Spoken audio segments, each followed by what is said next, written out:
Hi friends, I'm Roman, a student psychotherapist, and in this channel we explore mental health and practical advice to live healthier, happier, and more productive lives. In this video, I will talk about the should paralysis, something that made it very difficult for me to make any meaningful decisions in my childhood or early adulthood. I only realized I had this problem when I went on a 10-day silent meditation retreat, and because I got so much time to myself to think about my life, I realized I couldn't make a decision on what goals I wanted to pursue in my life because I didn't know what I should do. And thinking about this should, I realized I felt like there was a right answer to what I should do, but there was no way for me to find out that right answer. And I thought about different people in my life and what they would think I should do, and very quickly realized they all think I should do different things, but the person who I wasn't looking to make the right decision was myself. I only focused on the outside, and it became very obvious on this retreat that that is what I had done all my life.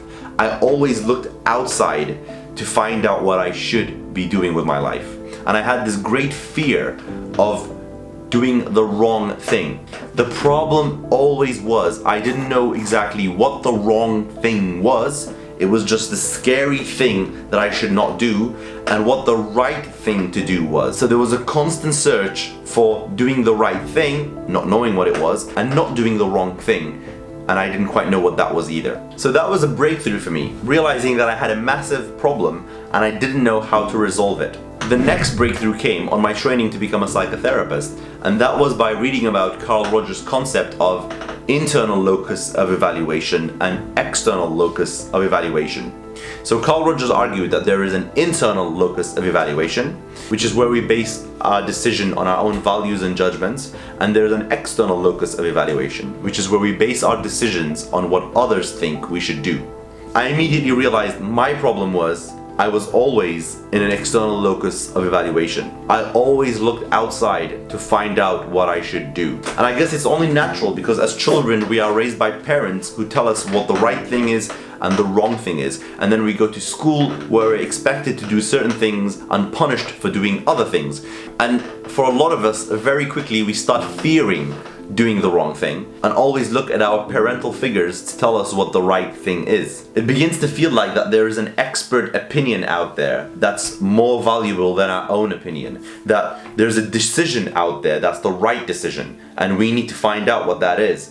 We can't just make our own decision. The trap here is we start thinking that other people's decisions are more valuable than our own. Finding out about this concept, I started examining that word should and what I should do. And I quickly realized a should is just a person's like or want. Whether I should do something, it depends on what someone likes for me to do, or whether I like to do something.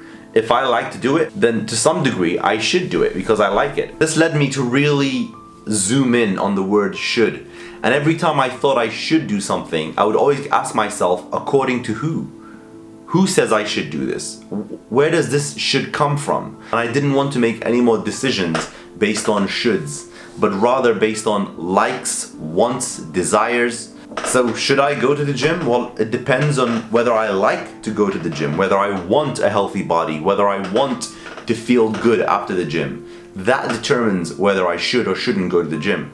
But saying I should go to the gym is just something lacking there. Should according to who? Do you want to? Do you like to? Not you should do, but what do you want to do? I also realized most of my shoulds weren't even mine. They were other people's shoulds, or other people's shoulds, but in my imagination, maybe not their real selves. So what I thought my parents thought I should do.